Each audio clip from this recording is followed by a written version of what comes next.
Hi guys, it's me, Chris. Welcome back to my dollhouse.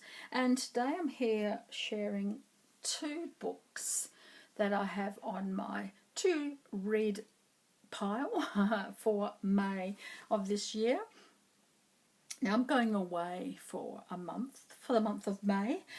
I am going to be fur babysitting for my daughter who's off to Thailand for 3 weeks with her partner, and so I'm looking after the house and her cats.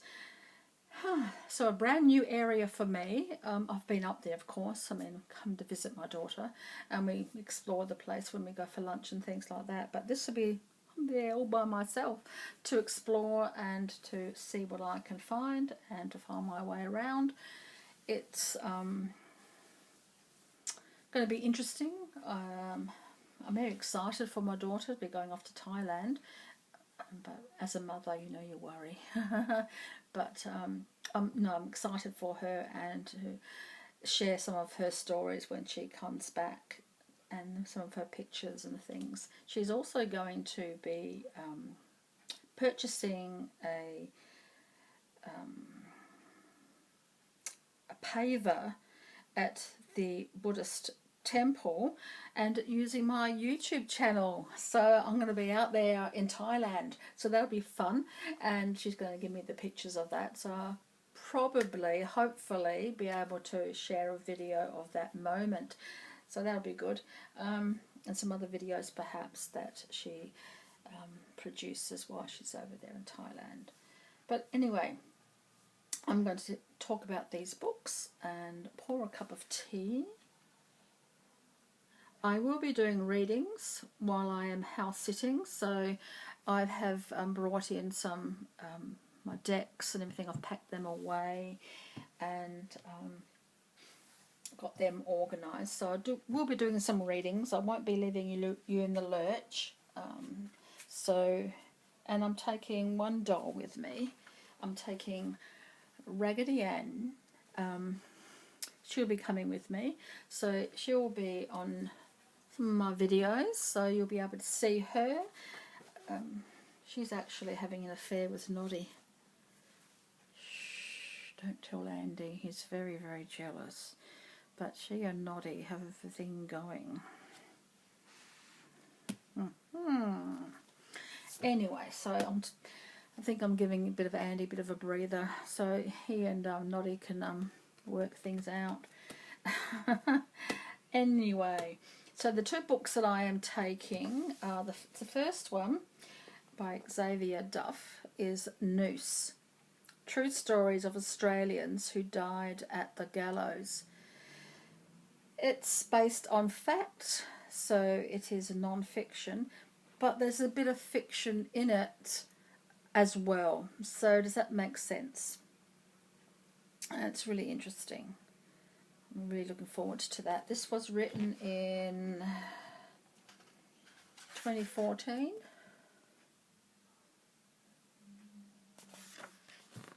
And a little bit of a blurb on the back. This is only $2. I know that you know that I buy most of my books second-hand from op shops and from markets, book markets and things like that, and from the library. Or from people. Not many people give me books.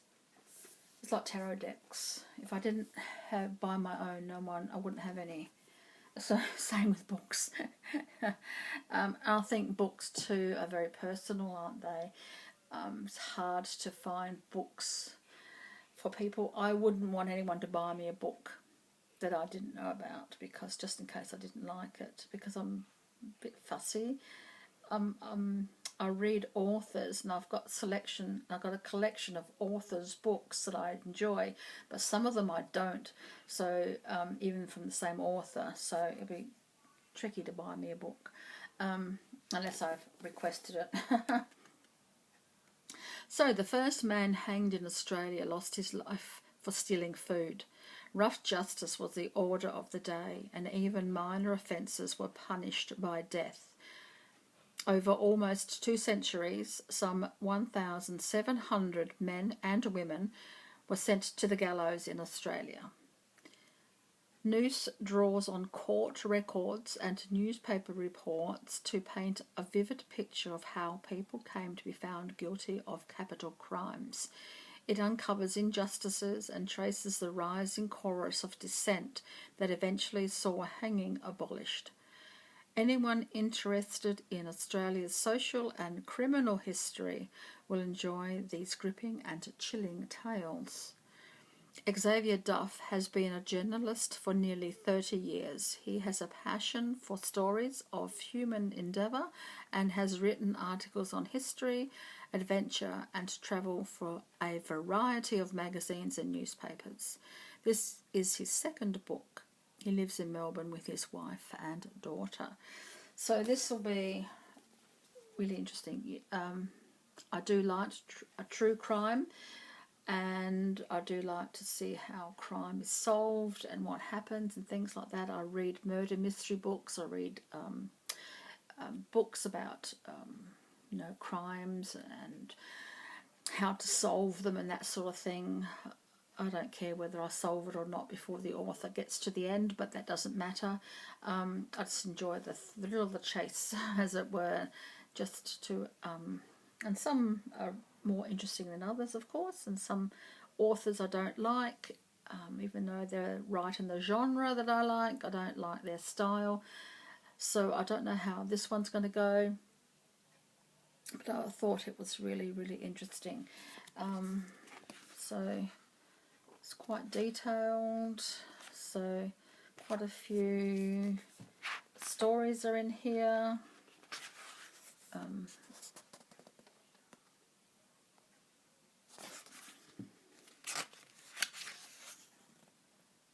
So it'll be interesting. I'm looking forward to that, but I'll let you know how that one goes after I get back at the end of May. Beginning of June, I will do a bit of a follow-up on that one. Now, the second book, and that was only $2, so I was really happy about that. $2. So I thought you can't lose on that. The next book I'm going to read is this one. I think that's Lost. Lost Expectations.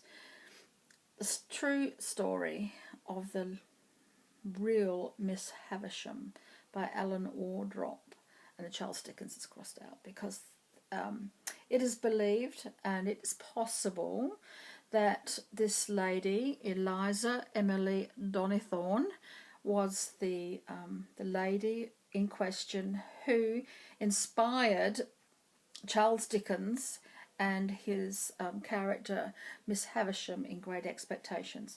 Now, it's possible. Is it probable? Don't know, because some of the history and some of the events that happened to Charles Dickens personally and in his story seems to corroborate that it's possible that Eliza was the inspiration for Great Expectations. So that's really interesting. So that she's a real woman, guys, a real woman, and it's a sad, tragic tale. But so much like Miss Havisham, that the connection just seems to be quite probable. So, but she was a real woman, so it's quite a sad story, and I won't go into too much of the story of her story because I want to read this book. Now, this book is based on fact, but again, there's a lot of fiction in it as well, because Alan Wardrope does use poetic license or whatever that's called to write a story about Eliza, how she would have lived and things like that, but also very much based on fact. So let me read this one for you. Miss Havisham is one of the most memorable characters in English literature. Charles Dickens placed the jilted bride at the heart of his novel, Great Expectations. There was a real Miss Havisham who Dickens used for his story. Her name was Eliza Emily Donnithorne, and she lived in self-imposed exile in a locked, shuttered mansion in colonial Sydney. An heiress from a wealthy and privileged family, Eliza and her unlikely and tragic fate became the talk of the town. Alan Wardrope digs into the life and times of Eliza to recreate her story. So she was real, guys. She really was. So it is a sad story. But I'm looking forward to reading this one. Alan Wardrope has spent more than 30 years in the international motion picture industry, mostly with major studios, writing, producing and marketing. He has worked in New York, Los Angeles, London and Sydney and in Asia. His book, The Secrets of the Screen Trade, is a classic reference for the movie industry. So I bought this one yesterday. Again, it was only $2, so certainly worthwhile just to have a go at it. So it's going to be interesting. It was written in 2011, and it goes into her story and things like that. So it's going to be it goes about her history, when she was born, a bit about family and stuff like that. A bit tragic because she lost her mother, and her siblings while still in South Africa.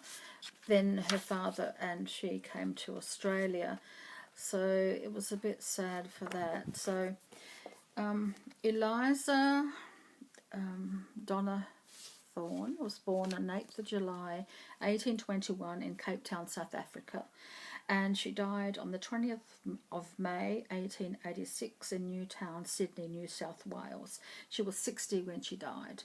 Her occupation was declared as eccentric, and she was English. Her father passed away after her jilted lover did not turn up at her wedding. I'm not too sure how long after that was, but when she was 26, Eliza was to have married George Cuthbertson in 1856, but she was jilted. He didn't turn up for the wedding, and like Miss Havisham, she just left everything as it was. And the food on the table and everything else just went mouldy, as it was with Miss Havisham. So the connection there is just too much of a coincidence to ignore, I think. So from the time she was jilted by George Cuthbertson, and when she was 26, Eliza habits became quite eccentric, and she never again left the house. The only time she left the house was in her coffin in 1886, and when she was 60 years old, and she was buried in the same grave as her father at Camperdown Cemetery. Sadly, Eliza was pregnant with George's child at that time, and the child, a daughter named Anna, was taken from her and placed with the family of a servant to avoid the inevitable scandal. And Eliza had been told her baby had died at birth. How sad is that? That would be quite sad, and you can understand why in her grief she became the eccentric woman and was talked about and gossiped about in the Sydney society. And she's quite wealthy, so and wealthy people gossip the most, don't they? They hate not being able to gossip, especially about one of their own. So this will be interesting to read. Looking forward to it.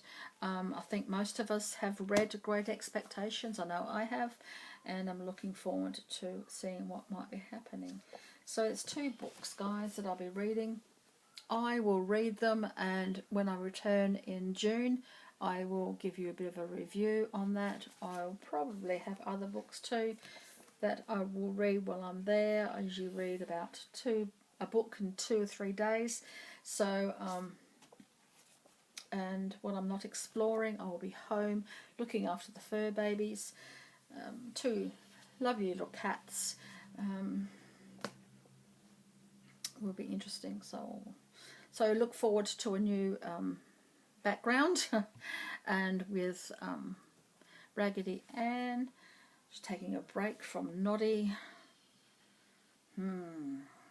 She needs a self-imposed break because she's breaking poor little Andy's heart.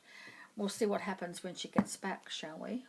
So that's what I'm doing, guys. So I'm hoping you will stay around and look forward to some videos. I've packed my bag with some things that I will be taking with me, some tarot decks and a crystal, Raggedy Ann, and yeah, see what kind of readings I'll come up with. Might even do some ghost readings. Ooh. Don't know yet. I might. Talking about ghost readings, I will be starting a new series. I have a cemetery I have yet to complete, but I might just start doing the readings before it's completed, because I have cemetery readings and haunted house readings for you guys coming up. I've also got some bath tea spells that I will be bringing to the channel as well, because I'll be having a bath once a week now that the weather is finally starting to cool down. I've only got 1 month of autumn left, and haven't had much autumn yet. Haven't had any autumn yet. The leaves are only just starting to turn, and it's been 2 months already of autumn. So I don't know what's happened. I don't know. Mother Nature does what she needs to do, doesn't she? So I will be doing those as well. So I'll be having a bath once a week, and I'll be showing you some products that I purchased from Lush. So I'll be doing a Lush haul and showing you the products as I put them in the bath. But I'm adding my own tea to the water as well, and some of that tea will have a spell attached. So I'll be making the tea and showing you how that's done, and then telling you what the spell is. How does that sound? Does that sound exciting? And that's going to help me with my bath up here. I don't know whether you can see my bath up here. Can you see my bath up here? One of my lovely subscribers gave me this lovely bath. And still got my chockies in there. I have to fix it up. So that might have inspired me too, but I love a bath. And so I'm going to be doing some bath readings as well. So hopefully that might be interesting. And the rest of the stuff here as well. So I'm just trying to make things light and bright. I don't want to be too bogged down with my readings anymore. I did have Pick a Man, but it got a bit deep. So I did delete that one. So the next Pick a Man's will only be light versions of that. So look forward to that as well. One of my dolls broke. Oops, sorry guys. Sorry. One of my dolls broke. So he is now just a head.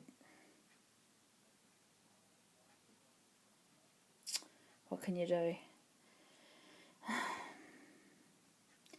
So, but he's happy. He's happy. That's the main thing.